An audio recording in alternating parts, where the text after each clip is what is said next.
لله الحمد لله رب العالمين الصلاة والسلام على سيد المرسلين وعلى آله وأصحابه أجمعين أما بعد قال الله تعالى في القرآن المجيد والفرقان الحميد كنتم خير أمة أخرجت للناس تأمرون بالمعروف وتنهون عن المنكر وتؤمنون بالله صدق اللہ العظیم.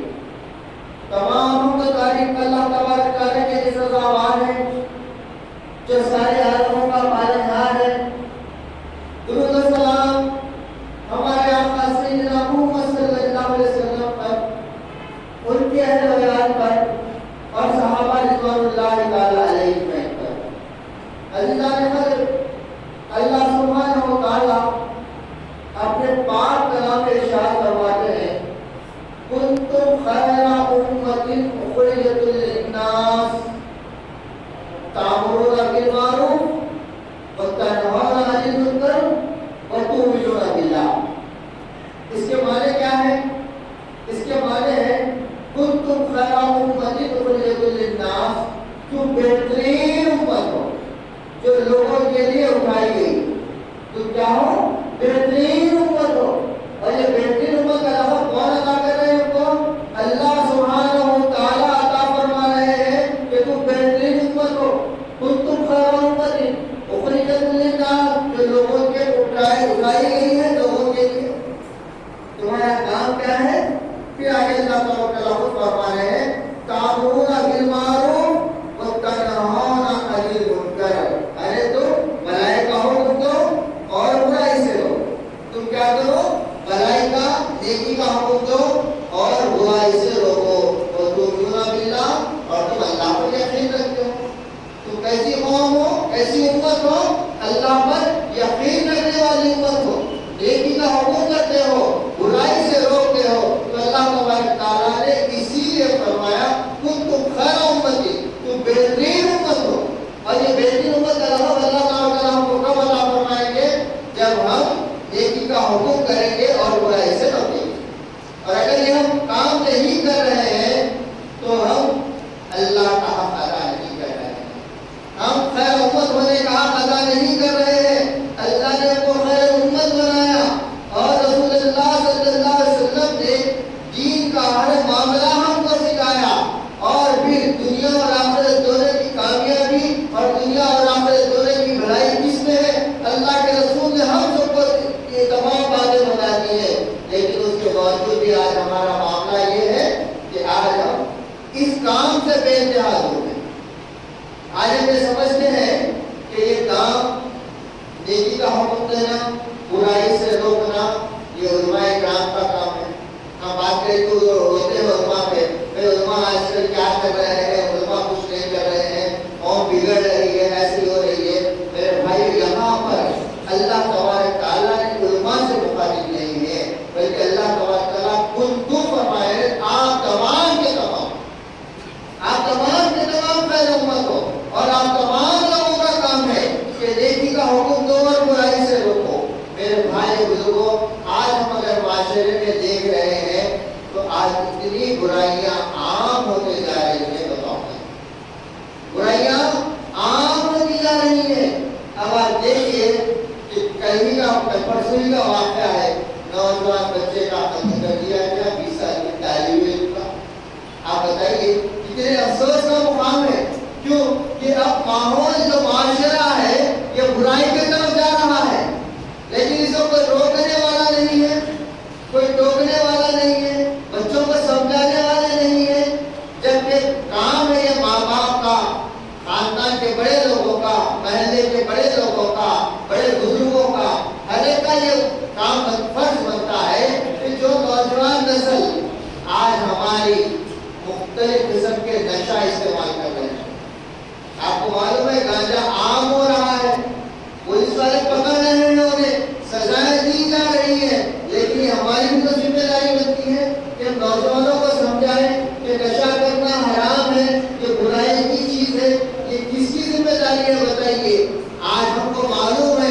بہت سارے مقامات پر نوجوان گانجا استعمال کر رہے ہیں، گانجے کے سگریٹ پی رہے ہیں، شراب کا نشہ کر رہے ہیں، دودھ کا نشہ کر رہے ہیں۔ یہ بات ہم کو معلوم ہے، لیکن اس کے باوجود بھی آج ہم ان کو منع کرنے کے لیے تیار نہیں، آج ہم انہیں روکنے کے لیے تیار نہیں ہے، جبکہ آپ کا فرض بنتا ہے کہ جہاں برائی ہو رہی ہو اس برائی کو روکا جائے۔ چنانچہ اللہ تعالیٰ نے کسی اور مقام پر قرآن میں فرمایا کہ اگر برائی ہوتی رہے گی اور لوگ نہیں روکیں گے تو اللہ تعالیٰ دوسری قوم پر تمہارے اوپر قوم فرمائے گا۔ آج یہی معاملہ ہے، آج یہی معاملہ ہے۔ آپ دیکھیے کون سے برائیاں، قتل عام ہو رہا ہے اور زناکاری عام ہو رہی ہے، شراب نوشی عام ہو رہی ہے اور دوسرے نشے عام ہو رہے ہیں۔ میرے بھائیوں، بہوؤں کو مارا جا رہا ہے، انہیں طلاق دے دی جا رہی ہے، اچھے خاصے بچوں کو گھروں میں بٹھا دیا جا رہا ہے۔ میرے بھائی، کیا یہ برائیاں نہیں ہیں؟ کیا یہ بے حیائی کے کام نہیں ہے؟ آج ہمارے قوم کے نوجوان بچیاں دوسرے مذہب کے اندر جا کر شادیاں کر رہے ہیں، کیا یہ برائی نہیں ہے؟ کیا اس کے بارے میں ہم کو فکر مند ہونا نہیں ہے؟ میرے بھائی، اللہ کے رسول صلی اللہ علیہ وسلم نے فرمایا کہ جب کہیں برائی دیکھو تو اسے ہاتھ سے روکو۔ اگر اللہ نے تم کو طاقت دی ہے تو تم برائی کو ہاتھ سے روکو، ہاتھ سے روکنے کا حکم ہے۔ کہیں برائی ہو رہی ہے، اللہ نے طاقت دی ہے آپ کو تو پکڑ لو ظالم کے ہاتھ کو، موڑ دو اس کے ہاتھ کو، ظالم کو ظلم کرنے سے رکاؤ، ظالم کو تشدد کرنے سے رکاؤ، تو ہاتھ کے ذریعے سے روکنے کا حکم ہے۔ جہاں کہیں برائی دیکھو، اگر کسی کو روک سکتے ہو تو ہاتھ کے ذریعے سے روکو۔ اگر یہ طاقت نہیں ہے تو اللہ کے رسول صلی اللہ علیہ وسلم نے فرمایا زبان کے ذریعے سے روکو۔ اگر کہیں برائی دیکھ رہے ہو تو کیا کرو؟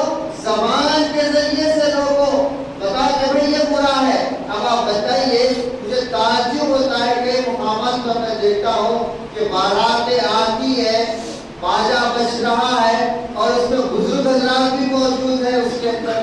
آپ بتائیے، بزرگ بھی انتظار کر رہے ہیں، رات کے 11 بج رہے ہیں بارات آ رہی ہے، 12 بج رہے ہیں باجا بج رہا ہے، بارات آ رہی ہے۔ جبکہ پہلا گناہ یہ ہے کہ شادی کے اندر باجا وغیرہ رکھنا یہ سب حرام کام ہے، یہ غیروں کے کام ہے، لیکن اس میں خاندان کا ہر کوئی فرد خوش ہے۔ کیا برائی ہو رہی ہے؟ اس میں خوشی کا اظہار کر رہے ہیں۔ دولہے کے باپ خوش ہے، چچا خوش ہے، تایا خوش ہے، نانا خوش ہے، دادا خوش ہے، سب خوش ہے۔ کوئی یہ نہیں کہہ رہا ہے کہ بھائی یہ برا ہے، اس سے بچ جاؤ، اس سے رک جاؤ، یہ کام تم کو نہیں کرنا چاہیے۔ کیا خاندان کے بڑے بزرگ نہیں ہوتے ہیں؟ خاندان میں ہوتے، لیکن وہ بھی اس برائی میں شامل ہو جاتے ہیں۔ تو آپ برائے بتائیے، خیر امت ہم کہلانے کے قابل ہیں؟ خیر امت ہم کہلانے کے قابل ہیں؟ ہاتھ سے نہیں روک سکتے تو کم سے کم زبان کے ذریعے سے کہ بھئی یہ کام برا ہے، بیٹے کے مت کرو، ایسا مت کرو، دین اسلام اس کی اجازت نہیں دیتا۔ آپ دیکھیے، باجا بج رہا ہے، ہزاروں روپے لٹائے جا رہے ہیں، اتنا افسوس کا مقام ہے، بے تم کا پیسہ اڑایا جا رہا ہے۔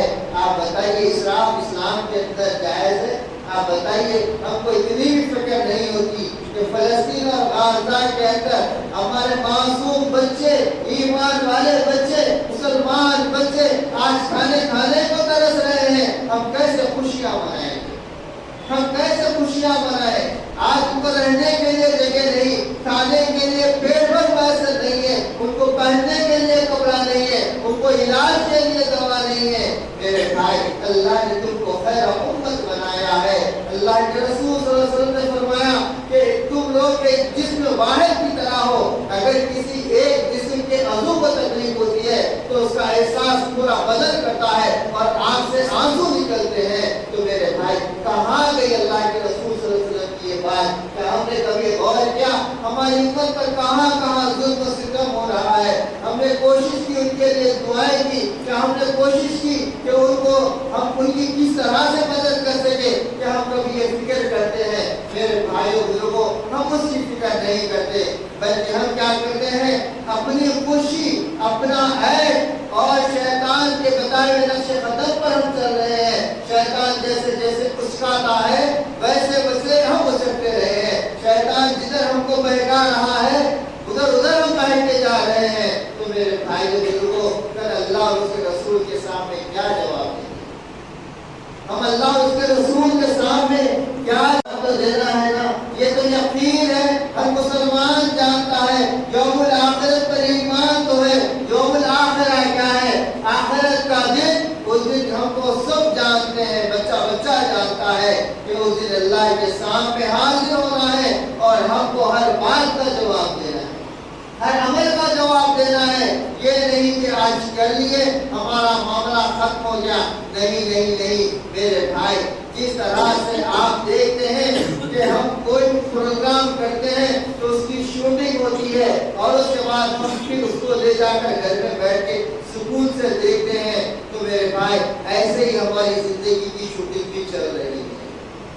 قیامت کا دن ہمارے اعمال نامے کو لکھ رہے ہیں، سیدھے جانب بائیں جانب جو فرشتے ہیں آپ کے ایک ایک عمل کو لکھ رہے ہیں، ایک ایک عمل کو لکھا جا رہا ہے۔ کل جب آپ کے ایک ایک عمل کو پیش کیا جائے گا تو انسان کہہ اٹھے گا، اللہ نے قرآن میں فرمایا تھا یہ کیسا اعمال نامہ ہے جس نے ذرہ برابر بھی عمل کو نہیں چھوڑا، چھوٹا کا چھوٹا عمل۔ میرے بھائی آج ہم خود قیامت کی طرف جا رہے ہیں، قیامت کے قریب ہوتے جا رہے ہیں، دن بدن ہم قیامت کے قریب ہو رہے ہیں۔ ایسے میں برائیاں بڑھتے جائیں گی، برائیاں بڑھتی جائیں گی۔ اللہ کے رسول صلی اللہ علیہ وسلم نے فرمایا خود قیامت کے وقت ایسا بھی وقت آئے گا کہ لوگ اگر رستے میں زنا کر رہے ہوں گے اور اس پر چادر ڈالنے والا اس وقت کا ولی ہوگا۔ اللہ اکبر۔ میرے بھائیوں، برائی کی طرف ہم جا رہے ہیں لیکن ہماری ذمہ داری ہے، ہم قیامت کے قریب ہو رہے ہیں، برائیاں بڑھیں گی۔ قیامت آنے سے پہلے دنیا میں کوئی ایمان والا نہیں رہے گا، بلکہ اللہ تعالیٰ ایمان والے پر قیامت نہیں لائیں گے بلکہ بے ایمانوں پر قیامت آئے گی۔ تو قیامت تو آنے والی ہے، قیامت کے قریب تو ہم ہو رہے ہیں، لیکن آج تو ہماری ذمہ داری ہے بحیثیت مسلمان کے، بحیثیت امت محمد کے ہمارا کیا فرض بنتا ہے، یہ ہم کو غور کرنے کی ضرورت ہے۔ کل ہم یہ نہیں کہیں گے، کل آپ کے سامنے جب برائیاں پیش کی جائے گی، جب آپ کو بتایا جائے گا، جبکہ اللہ کے رسول صلی اللہ علیہ وسلم نے بارہا احادیث کے ذریعے ہم کو سمجھایا۔ اللہ کے رسول نے فرمایا بنی اسرائیل کے اوپر اللہ تبارک تعالیٰ نے ایک مرتبہ ایک ایسا بھی عذاب آیا کہ اللہ نے جبرائیل علیہ السلام کو کہا کہ جبرائیل جاؤ فلاں قوم کو اٹھاؤ اپنے پر سے، اس فتنے کو اٹھاؤ اور زمین پر مار دو، پوروں کو ختم کر دو، فنا کر دو۔ تو جبرائیل علیہ السلام نے کہا اے اللہ کے رسول، اے اللہ اس میں ایک بندہ ایسا بھی ہے جو دن رات آپ کی عبادت کرتا ہے، اللہ اللہ کرتا ہے، دن رات آپ کی عبادت کرتا ہے۔ تو اللہ تبارک تعالیٰ نے کہا کہ جبرائیل ہاں اسے بھی ایسے ہی سزا دو، کیوں کہ ہم نے کل نہیں کہا تھا کہ زمانے میں برائیاں پھیلتی جا رہی ہے اور وہ ایک کونے میں بیٹھ کے عبادت کرتے ہیں۔ میرے بھائی، دین اسلام میں اللہ کے رسول صلی اللہ علیہ وسلم نے امتی کے ہر فرض کو بتا دیا کہ تم کو کیا کرنا ہے۔ حجۃ الوداع کے موقع پہ اللہ کے رسول نے کیا فرمایا کہ لوگوں میری باتیں دوسروں تک پہنچا دو، میری باتیں دوسروں تک پہنچاؤ، ہو سکتا ہے وہ زیادہ بہتر عمل کرنے والے ہوں۔ ایک ایک بات کو اللہ کے رسول نے کہا میری باتیں دوسروں تک پہنچاؤ، میری باتیں دوسروں تک پہنچاؤ۔ میرے بھائی بزرگوں، کیا ہم اچھی باتیں دوسروں تک پہنچا رہے ہیں؟ جو اللہ کے اچھے بندے ہیں، اللہ تبارک تعالیٰ ہمارے میں نمازی بھی ہے، ہمارے متقی پرہیزگار بھی ہیں، لیکن کیا کوئی نمازی کوشش کرتا ہے کہ میرے خاندان کے لوگ بھی نمازی ہو جائیں، میرے دوست احباب بھی نمازی ہو جائیں، میرے محلے کے لوگ بھی نمازی ہو جائیں؟ آج معاملہ یہ ہے کہ جو ضعیف لوگ ہیں اور نماز کی پابندی کرتے ہیں، ان کے نوجوان بچے گھروں میں بیٹھ کے ٹی وی دیکھتے ہیں، اپنی اولاد کو تک بولنے کے لیے طاقت نہیں ہے کہ بیٹا نماز کا وقت ہو جائے، چلو نماز کو، پہلے نماز فرض ہے۔ آج اتنی بھی ہم میں طاقت نہیں ہے تو کل ہم کیا جواب دیں گے؟ کل ہم اللہ کے سامنے کیا جواب دیں گے؟ اللہ تبارک تعالیٰ نے تو خیر امت تم کو بنایا، لیکن آج ہمارا معاملہ یہ ہے کہ ہر معاملے پہ سستی اور کاہلی، اور ہم کو یہ فکر ہے، ہماری فکر ہے۔ میرے بھائی، ہماری فکر کرتے تھے کچھ نہیں ہوتا، ہماری فکر کرنے سے کچھ نہیں ہوتا، بلکہ یہ ایسی امت ہے، اللہ کے رسول نے فرمایا کہ اب آخری نبی میں ہوں، میرے بعد کوئی نبی آنے والا نہیں ہے، اور یہ کام میری امت کی ذمہ داری ہے کہ دوسروں تک دین کو پہنچائے، دوسروں تک دین کو پہنچائے۔ آج نہ خود ہم عمل کر رہے ہیں تو دوسروں تک کیا پہنچائے؟ آج ہم خود اس پر عمل نہیں کر رہے ہیں تو دوسروں تک کیا پہنچائیں گے؟ پہلے خود عمل کرو، اپنے گھر والوں سے عمل کرواؤ، پھر اپنے محلے والوں سے عمل کراؤ، اپنے رشتہ داروں سے عمل کراؤ۔ میرے بھائی چھوٹا چھوٹی نیکی کیوں نہیں ہوتی؟ یہ مت سمجھو کہ میری چھوٹی نیکی میں کہنے سے کیا ہوگا۔ آپ برائی کہیں دیکھو، زبان سے بول دو، عمل کرنا اس کے لیے ہے، اگر وہ سن لے عمل کرے گا تو خیر، نہیں کرے گا تو اس کا ذمہ دار وہ شخص ہوگا۔ لیکن آپ تو مایوس ہوں گے، آپ تو کہیں گے کہ اللہ میری جتنی استطاعت تھی، میری جتنی طاقت تھی، اس کے حساب سے میں نے برائی اس کے سامنے پیش کر دی تھی، میں نے بتا دیا تھا، میں نے تو اپنا حق ادا کر دیا۔ میرے بھائی، اس کے بعد اللہ کے رسول نے کیا فرمایا؟ پہلی چیز کیا فرمایا اللہ کے رسول نے کہ لوگوں جہاں برائی دیکھو اپنے ہاتھ سے روکو، اگر اتنی طاقت نہیں ہے تو اپنی زبان سے روکو، اور اس کے بعد فرمایا کہ اتنی بھی طاقت نہیں ہے تو کم سے کم دل میں برا جانو، لیکن یہ آخری ایمان کا آخری درجہ ہے۔ کیا فرمایا؟ یہ ایمان کا آخری درجہ ہے۔ تو میرے بھائی، ہم تو وہاں سے بھی نیچے گر گئے ہیں، برائی کو برائی بھی سمجھ میں نہیں آ رہی ہے، جہاں ناچ گانا باجا سب بج رہا ہے، ہم وہاں بیٹھے ہوئے خوشی خوشی بیٹھے ہوئے ہیں، اپریشیٹ کر رہے ہیں، تو برائی کو برائی بھی نہیں سمجھ رہے ہیں۔ اس کا مطلب ہم وہ آخری درجے سے بھی نیچے گر گئے، آخری درجے سے بھی۔ آج معاملہ یہ ہے کہ لوگ امام کی اتنی عزت نہیں کرتے جتنی ایک سورخور کی عزت کرتے ہیں۔ محلے کے اندر ایک سورخور ہے، ہر کوئی اس کو سلام کرے گا، کوئی کسی کا قتل کر کے آیا تو میرے بھائی اس کو اور زیادہ سلام کریں گے، جیل جا کے آیا اور عزت ہوگی، ارے جیل جا کے آئے۔ ہم کو اتنا بھی شعور نہیں ہے کہ جن کی عزت ہم کو کرنا چاہیے، امام کی، مؤذن کی، مسجد کے صدر کی، خطیب کی اور نمازیوں کی، آج ہم ان کی عزت نہیں کر رہے ہیں، بلکہ سود خوروں کی، بدماشوں کی، قاتلوں کی آج ہم ان کی عزت کرتے ہیں۔ تو آپ بتائیے ہمارا ایمان کہاں سے کہاں چلا گیا، کس درجے میں ہم آ گئے، کہاں سے کہاں ہم ہو رہے ہیں۔ دن ب دن معاملہ یہی ہو رہا ہے کہ برے لوگوں کو اچھا سمجھا جا رہا ہے اور اچھے لوگوں کو نظر انداز کر دیا جا رہا ہے، نظر انداز کر دیا جا رہا ہے۔ آج کتنے والدین ہیں جس کو اولاد چھوڑ کے چلے گئی، آج وہ قسم و کرسی کی زندگی گزار رہے ہیں۔ خاندان میں کوئی بیٹھ کے یہ بولنے والا نہیں ہے کہ بچوں یہ تمہارے ماں باپ ہیں جنہوں نے تم کو پال پوس کے بڑا کیا، اب خدمت کرنا تمہاری ذمہ داری ہے، اگر تم خدمت نہیں کریں گے تو پورے خاندان سے ہم تمہارا بائیکاٹ کریں گے۔ آج کسی مسجد سے یہ اعلان نہیں ہوتا کہ اگر کوئی قتل کرے گا، ناجائز کسی کا قتل کرے گا تو ہم اس کو نماز جنازہ مسجد میں پڑھنے نہیں دیں گے، اور کوئی یہ نہیں کہتا کہ قاتل کو ہم اپنی بیٹی نہیں دیں گے۔ اگر مسجدوں سے یہ اعلان ہو جائے اور اگر یہ امت کے اندر یہ شعور پیدا ہو جائے، مسجد سے اعلان ہو کہ برائی کرنے والے کو ہم ڈولا نہیں دیں گے، مسجد میں نماز نہیں پڑھائیں گے، اور جو بے حیائی کا کام کریں گے ہم ان سے تعلقات نہیں رکھیں گے، تو میرے بھائی اتنا تو ہم کر سکتے ہیں نا، اتنا تو ہم کم سے کم کر سکتے ہیں۔ لیکن آج اتنا بھی ہم کرنے کے لیے تیار نہیں ہے، آج وہ کام کرنے کے لیے بھی تیار نہیں۔ اللہ کے رسول صلی اللہ علیہ وسلم نے مثالوں کے ساتھ فرمایا، لوگوں دریا میں کشتی چل رہی تھی، کشتی تھی جس میں نیچے کا خانہ ایک تھا، اوپر کا بارہ خانہ ایک تھا، لوگ اس پہ سفر کر رہے تھے۔ تو نیچے کے خانے کے جو لوگ ہیں انہوں نے سوچا کہ بھئی ہم اوپر جا کے پانی کیوں لے، دریا کا پانی، لہذا چھوٹا سا سوراخ کریں گے، یہیں سے پانی لے لیں گے، یہیں سے پانی لے لیں گے، استعمال کا دریا کا پانی یہیں کا یہیں لے لیں گے۔ تو جب اوپر والوں نے دیکھا کہ سوراخ کر رہے ہیں تو جانتے ان لوگوں نے کیا کہا؟ ان لوگوں نے کہا کہ بیوقوف ہے، سوراخ کر رہے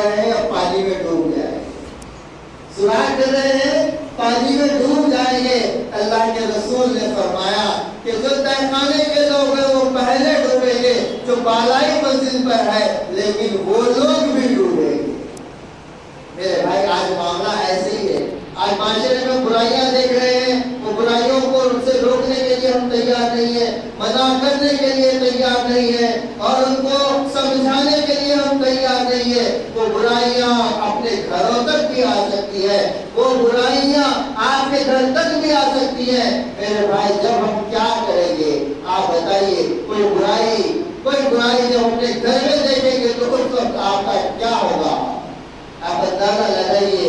آج ہم مذاق سمجھتے ہیں، بولتے ہیں فلاں ایسا ہو گیا، فلاں لڑکی بھاگ گئی، لڑکا بھاگ گیا، ایسا ہو گیا، ویسا ہو گیا، یہ ہو گیا، ہم ہنسی مذاق سمجھتے ہیں۔ لیکن اگر یہ معاملہ کسی کی بہو کو جلا دیا گیا، کسی بہو کو مار دیا گیا، کسی کو کے ساتھ کچھ نقصان ہو گیا، تو ہم کہتے ہیں کہ نہیں فلاں کے ساتھ ایسا ہو گیا۔ اگر یہی معاملہ اگر آپ کے ساتھ ہو جائے، آپ کے گھر میں ہو جائے، تو آپ کو کتنی تکلیف ہوتی ہے؟ میرے بھائی احساس کرو، ایک امت ہے یہ، ایک جسم واحد کی طرح ہے، جسد واحد کی طرح ہے۔ جس طرح سے ایک عمارت کے اندر اینٹ سے اینٹ جڑی ہوتی ہے تو ہی عمارت بنتی ہے، اور جب بیچ میں جگہ خالی ہوتی ہے تو عمارت نہیں بنتی۔ ایسے ہی اللہ کے رسول نے انگلیاں ڈال کے بتائی تھی کہ تم آپس میں ایک دوسرے کے ساتھ ایسے رہا کرو۔ میرے بھائی آج ضرورت ہے، آج وقت کا تقاضا ہے کہ یہ امت نیک بھی ہو جائے اور ایک بھی ہو جائے۔ ہم نیکی کے راستے میں خود چلیں اور اپنے زبان کے ذریعے، ہاتھ کے ذریعے، عمل کے ذریعے کم سے کم اس بات کی کوشش کریں کہ لوگوں کو سیدھے راستے کی طرف بلائیں۔ آئیے اللہ تبارک تعالیٰ سے دعا ہے کہ یا رب العالمین، یا ذو الجلال والاکرام، یا حی یا قیوم، یا ذو القوة المتین، تمام حمد و تعریف آپ ہی کے لیے سزاوار ہے۔ اے اللہ آپ غفور رحیم ہیں، اے اللہ ارحم الراحمین، اے اللہ ذو الجلال والاکرام ہے، اے اللہ حی و قیوم ہے، اے اللہ ہم گناہ گاروں کے گناہوں کو معاف فرما دے، اے اللہ ہمارے خطاؤں کو درگزر فرما دے، اے اللہ ایمان والی زندگی نصیب فرما، اے اللہ ایمان پر زندہ رکھ، ایمان پر موت عطا فرما، اے اللہ صحت پر زندہ رکھ، صحت پر موت عطا فرما، اے اللہ ہم میں جو بیمار ہے ان کو صحت کاملہ عطا فرما، اے اللہ ہم میں جو پریشان حال ہے ان کے پریشانیوں کو دور فرما دے، اے اللہ ہم میں جو مشکلوں میں پھنسے ہوئے ہیں اے اللہ ان کے لیے بہتر اسباب بنا دے، اے اللہ ہم سب پر اپنا خاص فضل اور کرم فرما دے، اے اللہ غزہ کے مسلمانوں کی حفاظت فرما، فلسطین کے مسلمانوں کی حفاظت فرما، اے اللہ تمام دنیا کے ایمان والوں کی حفاظت فرما، اے اللہ ظالموں کے ظلم سے ہماری حفاظت فرما، شیطان کے شر سے حفاظت فرما، حاسدوں کے حسد سے حفاظت فرما، اے اللہ آنے والی وباؤں سے ہماری حفاظت فرما، اے اللہ آسمانی وباؤں اور زمینی وباؤں سے حفاظت فرما، اے اللہ بے شک آپ رب کریم ہیں، اے اللہ ہم گناہگار صحیح، یا اللہ لیکن آپ کے پیارے نبی کریم صلی اللہ علیہ وسلم کی امتی ہے، اے اللہ اس واسطے سے ہم پر اپنا کرم فرما دے، اے اللہ ہم کو معاف فرما میرے اللہ، اے اللہ ہمیں اتنے برائیاں اتنے خامیاں ہیں، اے اللہ پاک، اے اللہ ہم شرمندہ ہیں، اے اللہ کل روز قیامت اے اللہ ہم کیا خوبصورت بتائیں گے، اے اللہ روز محشر اے اللہ جب رسول اللہ صلی اللہ علیہ وسلم ہمارے سامنے ہوں گے، اے اللہ کتنے شرمندہ ہو جائیں گے، اے اللہ پاک ہم کو معاف فرما دے، اے اللہ ہم میرے دلوں کو پھیر دے، اے اللہ ہم کو ہدایت نصیب فرما، اے اللہ ہمارے دلوں کو اپنی طرف پھیر دے، اے اللہ ہمارے دلوں کو اپنے نور سے منور فرما، ہمارے دماغوں کو اپنے نور سے منور فرما، اے اللہ نیک اعمال کرنے کی ہم سب کو توفیق نصیب فرما، اے اللہ اچھے اعمال کرنے کی توفیق نصیب فرما، اے اللہ نمازوں کا پابند بنا، اے اللہ ماں باپ کی خدمت کرنے والا بنا، بڑوں کی عزت کرنے والا بنا، اے اللہ چھوٹوں پر شفقت کرنے والا بنا، یا رب کریم اے اللہ برائی کو روکنے والا بنا، اے اللہ نبی علیہ منکر کرنے والا بنا دے، اے اللہ نیکی کی دعوت دینے والا بنا اور برائی سے روکنے والا بنا، اے اللہ اسلام کا بول بالا فرما دے، یا اللہ ہم کا بول بالا فرما دے، اے اللہ جو کچھ مانگے اس کو بھی عطا فرما، اے اللہ جو مانگنے سے بھول گئے اس کو بھی عطا فرما، اے اللہ جو ہمارے دلوں میں دعائیں ہیں اے اللہ ان دعاؤں کو جو قبول فرما لے، اور ہمارے آقا محمد رسول اللہ صلی اللہ علیہ وسلم نے اس امت کے لیے جو خیر کی دعائیں مانگی ہے وہ دعاؤں میں ہمارا حصہ نصیب فرما، اور جن شرور سے ہمارے آقا نے پناہ مانگی ہے ان شرور سے ہم سب کی حفاظت فرما۔ ربنا تقبل منا انك انت السميع العليم وتب علينا انك انت التواب الرحيم۔ ان الله وملائكته يصلون على النبي يا ايها الذين امنوا صلوا عليه وسلموا تسليما۔ اللهم صل على سيدنا مولانا محمد وعلى اله وصحبه وسلم بفضل سبحان ربك